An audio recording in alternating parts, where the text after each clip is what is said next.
Hello and welcome to God in Film, the podcast where a Christian and an atheist dive into the best that cinema has to offer and see if we can find parallels with the gospel or any other Bible stories. I'm filmmaker and wet bandit Giles Goff. And I'm librarian and overlooked middle child Julia Hall. And for our very special Christmas episode, we'll be looking at Home Alone, the 1990 classic directed by Chris Columbus, written by the legendary John Hughes, and starring Macaulay Culkin in his breakout role.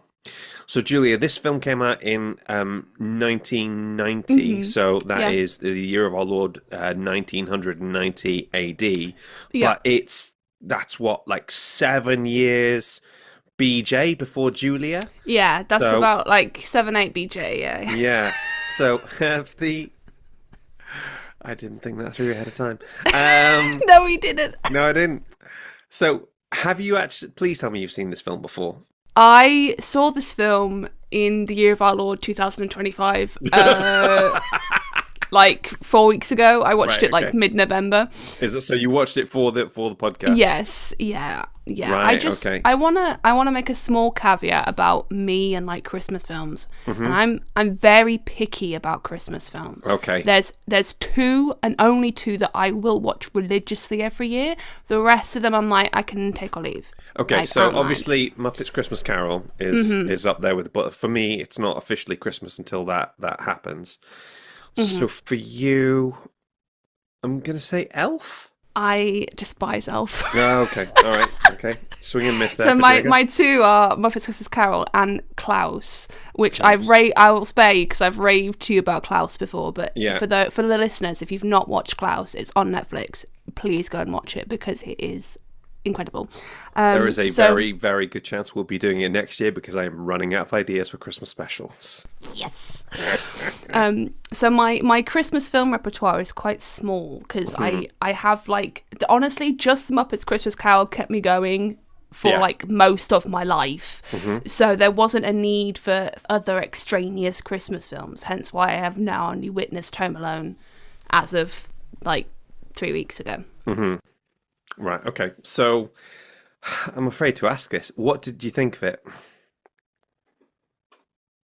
Giles, I'm gonna say something, and I need you to promise that you'll still love me after I've said this.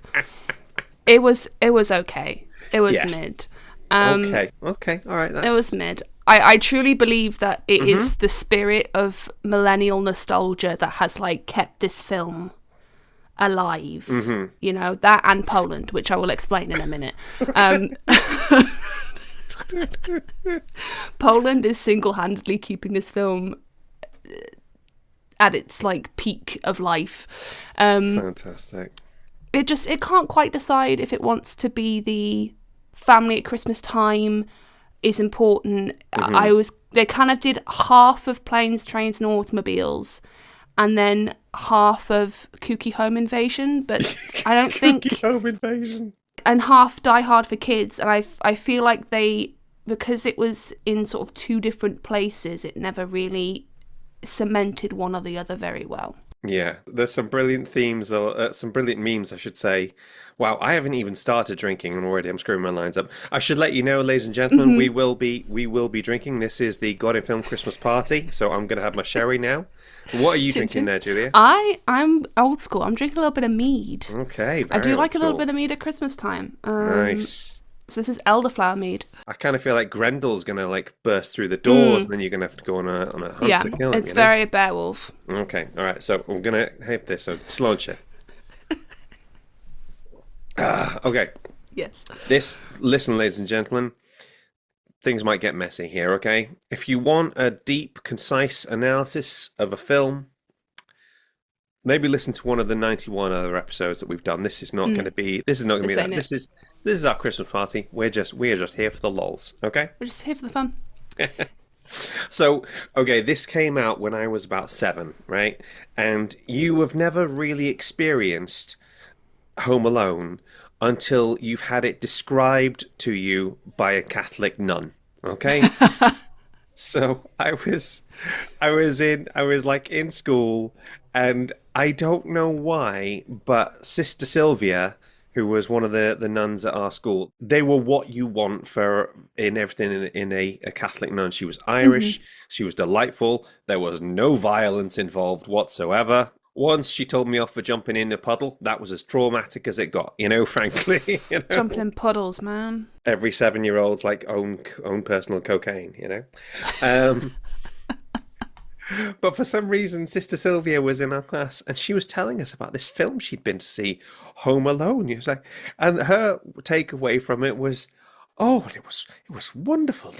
And hang on, I'm going to get the accent right. Take your mind back, roll it back. Hang on. I've got to get the accent right. So, Dougal, those cows are small, and these cows are foul. And of course, I try to get the pitch right, And then his family will go away, and he's having a great time, and he's jumping on the bed, and so much funny things that happens, So, Sister Sylvia's review, wherever you are, Sister Sylvia, thank you so much for introducing me to Home Alone. Thank you. Yeah, I think it probably is something that relies on millennial nostalgia. There's so I many think the if lines. I had been 8 years old at the time of viewing, Yeah. hell yeah. Give me 14 of them right now, but being the ripe old age of 27 and watching this for the first time, I'm like, okay. Yeah, you're not the target audience. I'm not, and that's no. okay. Yeah, That's okay. It is the first time I've watched it in a long time as well, and my God, there are so many kids. That family has so many kids. Honestly, the first 10 minutes, again, being now an ex-educational librarian, it was a little bit like Vietnam flashbacks. It was tough to watch. So honestly, Kevin's crash out, completely reasonable. 100% valid for Kevin to crash out when Buzz ate his pizza. Yeah. 100% valid crash out. So, one of the things that they have is, obviously, I'm a parent, and one of the big things is gentle parenting.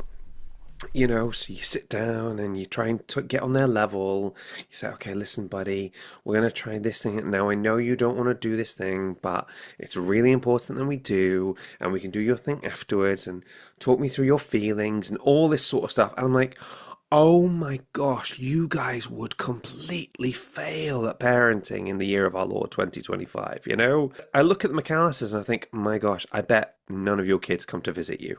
Yeah, honestly, I'm going to go ahead and say this. They're bad parents. Yeah.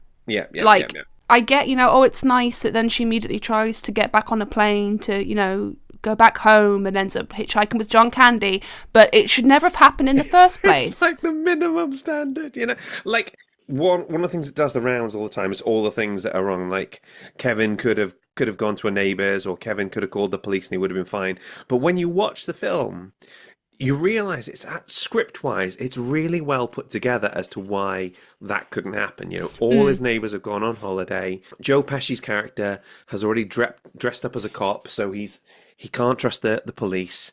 And he's actually, there's one bit where he accidentally steals the toothbrush, so he gets done for shoplifting, or he thinks he's going to get done for shoplifting, so he feels he can't trust them. And of course, Kevin's mum does actually ring the police, and they're like, yeah, we'll do it in a stellar police work from that guy. I'll knock on the door.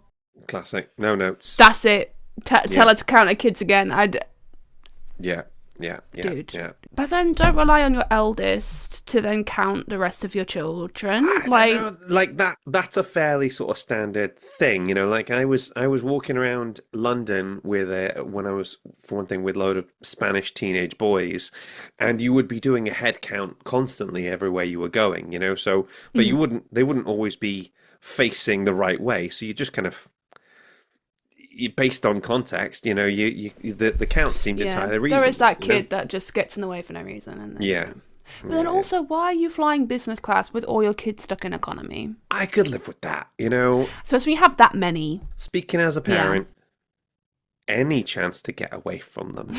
It's so terrible, but you're like... No, that is valid, yeah. Yeah. I realised the greatest flex in life is just living near the grandparents, which me and my wife Claire, we don't do. Our nearest grandparent is like 100 miles away. Anyway, so we've got the possibility that they might be Mormons because of the sheer amount of kids there. Uncle Frank is demonstrably the worst, isn't he? Yeah. He loses Kevin's passport and ticket, right? Because he uses them to mop up like the spillage by accident. I gotta admit, I read that more in like the IMDb trivia than I actually remembered seeing it in the film. This might be time to get us into Julia's facts. My facts. Okay, I'll explain the Poland thing first. So Home Alone is the Christmas film in Poland, like the number one Christmas film.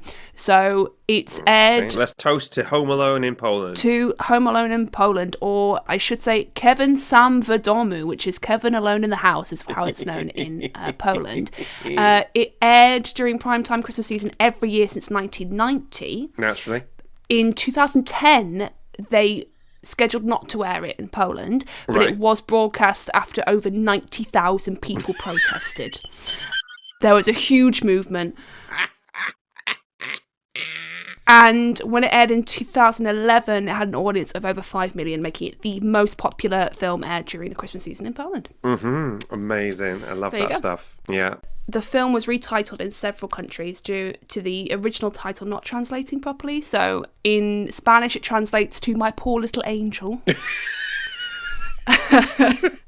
And in French, it translates to Mom, I Missed the Plane. Mom, I missed. Yeah, okay, I love it. It's succinct, it's to the point. Yeah, no, I get it. What more could you want? The scene where Kevin's going through Buzz's stuff and he finds a picture of his girlfriend. He goes, Buzz, woof, your girlfriend.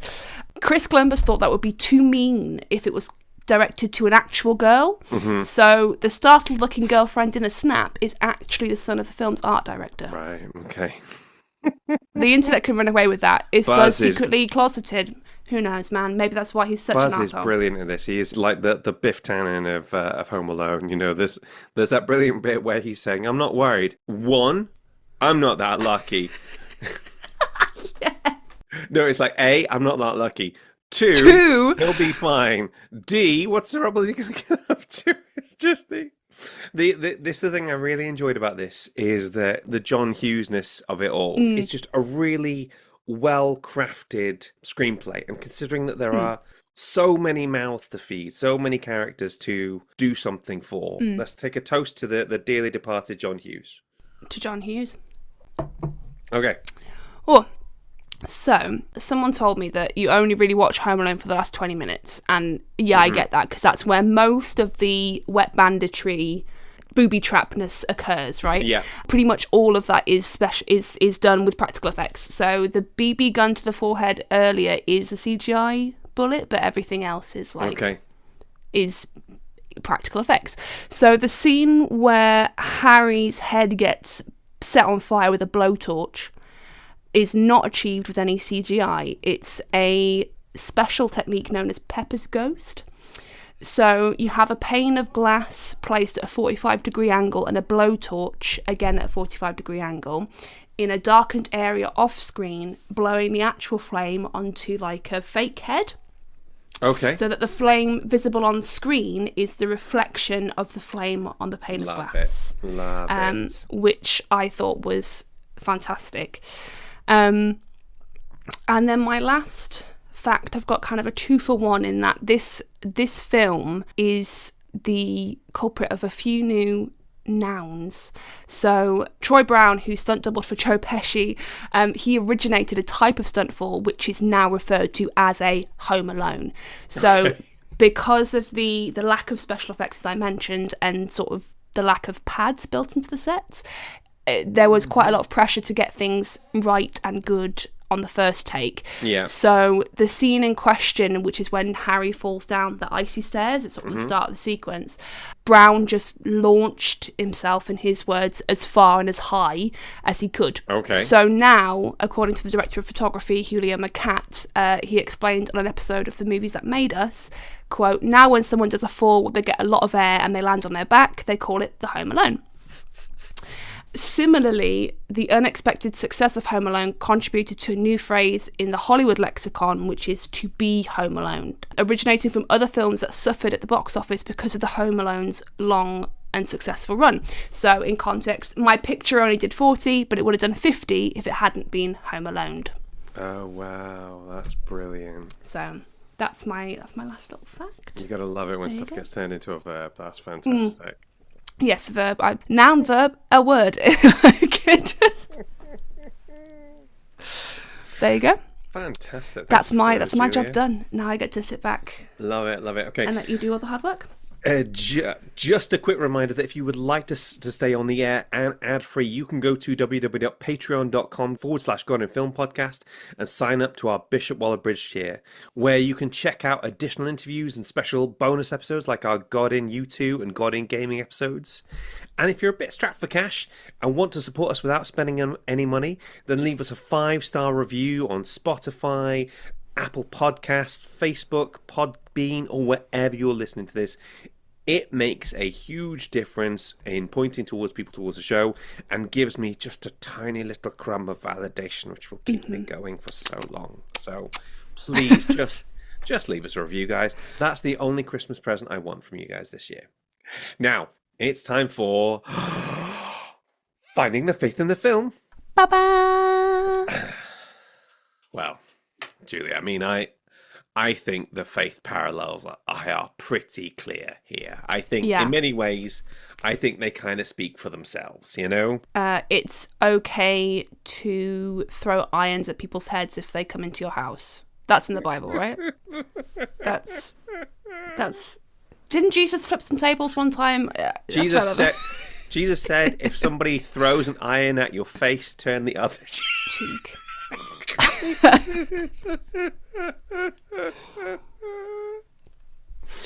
Okay, so Home Alone is clearly, there's no other way of interpreting this. Home Alone is clearly an allegory for a particular interpretation of the dynamic between Jesus and the devil at the moment of crucifixion. Okay, that's clearly obviously the yes. best way I can put it. Okay? That was the first thought that ran through my mind when I was watching this film. That's why do you think it's a classic? Why do you think it's exactly? You know, Poland understands this. Yeah.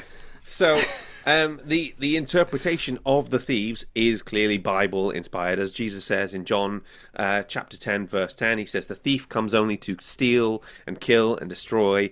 I have come that they may have life and life in it and have it to the full." So, clearly, the depiction of the thieves comes straight from the Bible there. You know, it's very obvious, okay? So let me talk you through this, okay? We've got the wet bandits, and they want to target the house, thinking it's unguarded. And they see it as like a really easy target. The big tuna, that's what he calls it, okay? Yeah. But even when they find out the youngest son is still there, they still think he'll be a pushover. There's even that moment where they're sort of at the door, they're banging the door saying, come in, it's Santa Claus, you know? But they get a big surprise when they find out that Kevin is able to hurt them quite impressively, quite painfully. They really should have died. Yeah. To be quite honest. Yeah. If you're getting a half full paint can in your face at that velocity, Absolutely. Good night. Yeah. So, obviously, they get a big surprise when they find out that Kevin is able to hurt them and finally bring them to justice, okay? I mean, I'm sure you probably know where I'm going with this, but one interpretation of the gospel story, of the Passion story, from a spiritual warfare perspective, right, is that Jesus has been left on earth by God in mortal form, unable to, just create a universe because he's just a human being at this point. And the idea that the person who has dominion over the physical realm is the devil. You know, there's one line in where he's referred to in Ephesians as the prince of the power of the air, which is, I always thought was quite an interesting, I think that's Ephesians 2 verse 2, if I had to guess. Basically, the belief is that the devil wanted to get Jesus crucified, and he doesn't know what's going to happen, right? Like, the devil sort of nudges everything into place, is kind of whispering into Judas's ear, just nudging the Romans the right way and the rest of it. And so he's like, ha-ha! When he gets him crucified, he's like, ha-ha, I got you, you're powerless, there's nothing left to you, anything like that. Obviously, the temptation of, come in, there's Santa Claus, that's like, obviously, the devil taking Jesus up to the mountain and offering him stuff if he'll just go away, you know? And then, obviously, Jesus dies, and they're like, oh, things are terrible. Things are really bad. totally comes back. And the devil's like, oh no, look at this unforeseen series of events that I could not have anticipated, you know?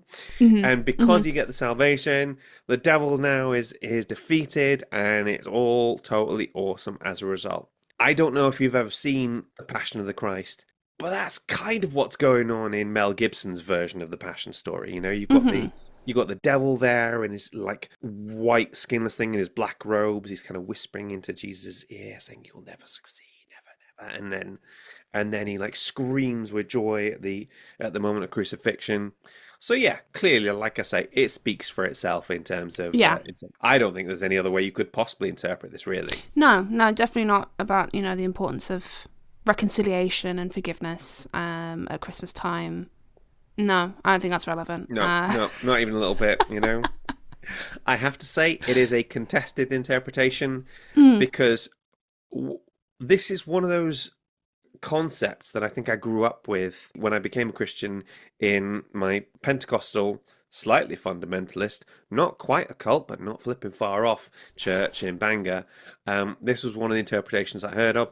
And then you just kind of have this kind of like in the back of your mind. And then you actually Google it and you're like, okay, so the people who actually want to talk about this are things like Facebook groups or Quora or Christian Questions Bible podcast or... Is it kind of like if you watched the Da Vinci Code and then thought that it like was a legitimate canon thing that maybe Jesus had kids? How do you mean? Okay, I have watched the Da Vinci Code. It's been a teeny while, so I might be misremembering. But the big revelation in the Da Vinci Code is that there's like a Jesus's bloodline because like him and Mary Magdalene maybe shacked up, maybe didn't. Do you want to do the Da Vinci Code for an episode? Honestly, I feel like doing the Da Vinci Code and looking at like biblical archaeology would be. I do not know why really we haven't fun. done the Da Vinci Code yet, so we'll do that the next season then. Yeah.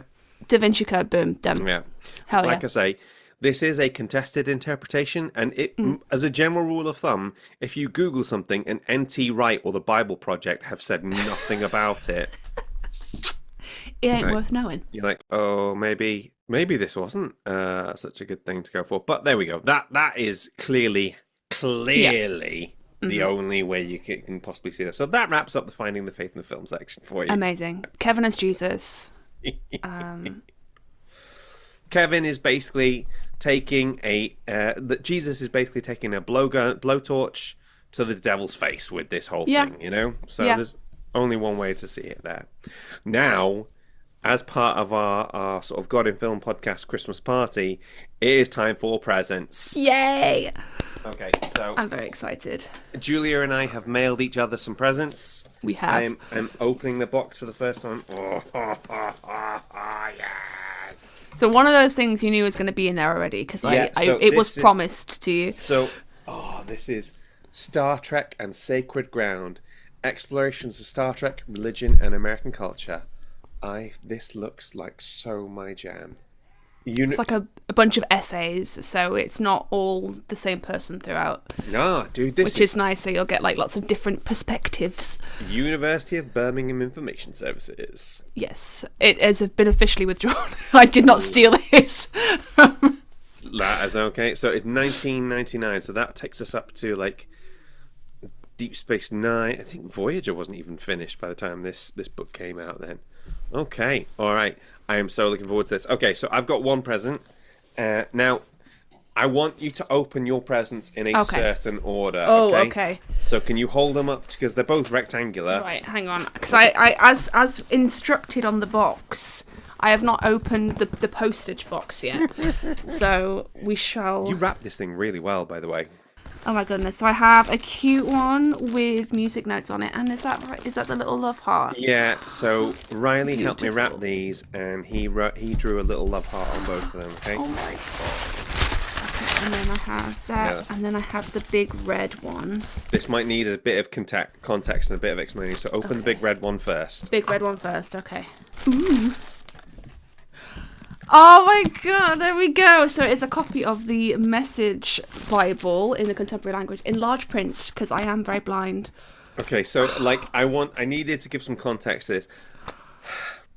I don't go around giving people Bibles. That's not my jam. Okay, I have bought two people Bibles in my entire life, and you're the second one. All right, and it was just because you did such an amazing job on like the Dungeons and Dragons episode, and you did a brilliant job with like the craft episode, and you go flipping hard with the research, and I just wanted it to be so that you could have like your own copy. Yes. And the message is basically the most Julia friendly, Julia speak version that you're going to get. Do you know the writer of this? My friend Derek was telling me the writer-interpreter of this, Eugene Peterson. He wrote of like the New Testament originally of it, and I think I might even have that somewhere. And got it out. Like, and is this both parts? Is this part one and the sequel? It should be Old Testament and New Testament. Nice. The sequel, I love it. Yeah. The Old Testament, sorry, the New Testament is the Terminator 2 of holy books. You know, it is just that much better than the first one. You know, so anyway, Eugene Peterson has like interpreted the New Testament, put it out into the world, and it causes an absolute storm, goes down massively to the point where Bono is like, "This is amazing. This is fantastic. I need to meet this guy immediately." And he's like, he sends out a message to sort of Peterson. He's like, "Would you like to meet up? I'm in this city."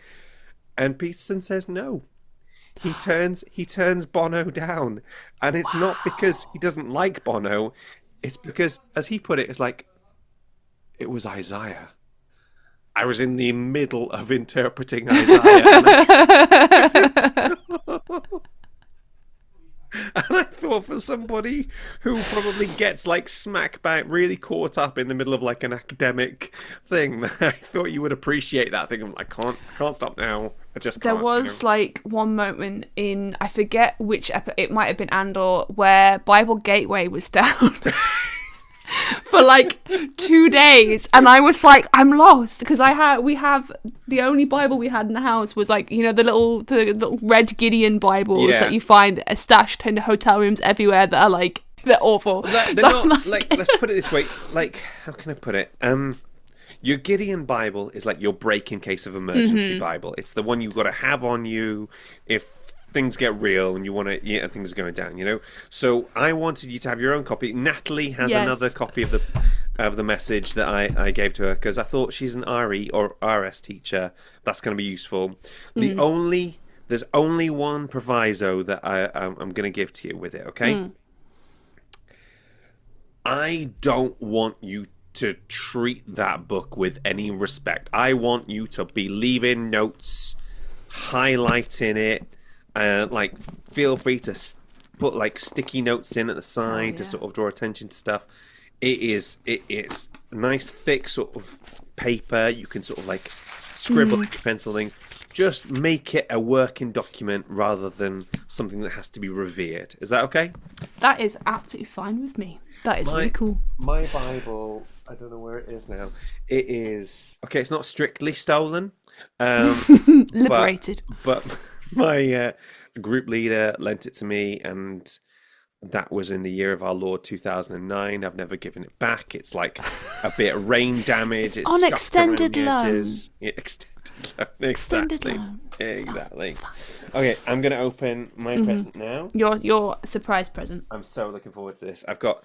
Hang on, guys. She's put in crazy jelly beans. They're pretty crazy, and what is this? Cookies and cream, loaded white chocolate, and it's military chef. Yeah, so chocolate. What do I randomly in the town where I live in Birmingham, there is a military chocolate shop. Of course there is. So I think, to be fair, if you look closely on the chocolate one, there's things like how much rations you should have and like how often you should like take it and things like that. That's sort of a bit tongue-in-cheek, but that is for Mrs. Goff and the mini Goffs. I love it. Because everyone needs a little bit of chocolate at Christmas. Made to share, but this is up to your mission parameters. Purpose of content: elevate company morale. Warning: if eaten without appropriate discipline, it can cause a mess. I love it. That's brilliant. Wicked. Okay, all right, okay. I'm opening my proper present now.